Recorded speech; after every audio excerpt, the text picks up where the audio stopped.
Hello everyone, welcome back to CodeDrip. In today's video, we are going to learn about HTML tables, one of the most important topics in HTML. If you've ever seen data displayed in rows and columns like a mark sheet, timetable, or product list that is created using tables.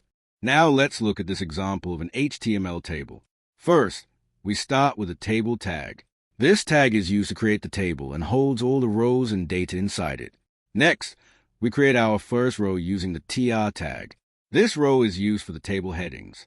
Inside this row, we use TH tags.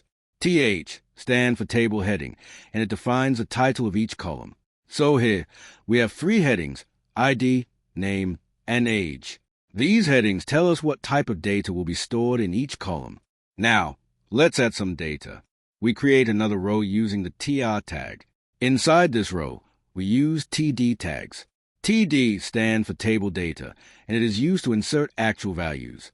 In the first row of data, we have 200 as the ID, Emma Watson as the name, and 19 as the age.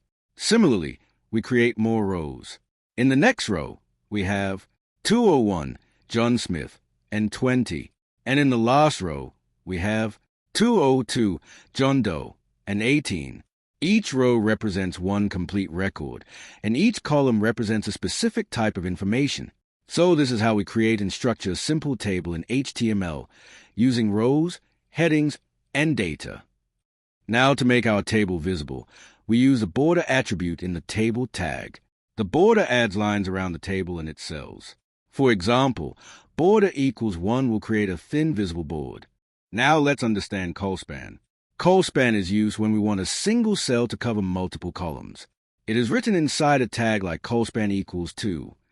This means a cell will take the space of 2 columns instead of just 1. Now let's talk about Rowspan. Rowspan is used to merge multiple rows into a single cell. It is written as Rowspan equals 2, which means a cell will cover 2 rows vertically. Both Colspan and Rowspan are very useful for creating advanced table layouts.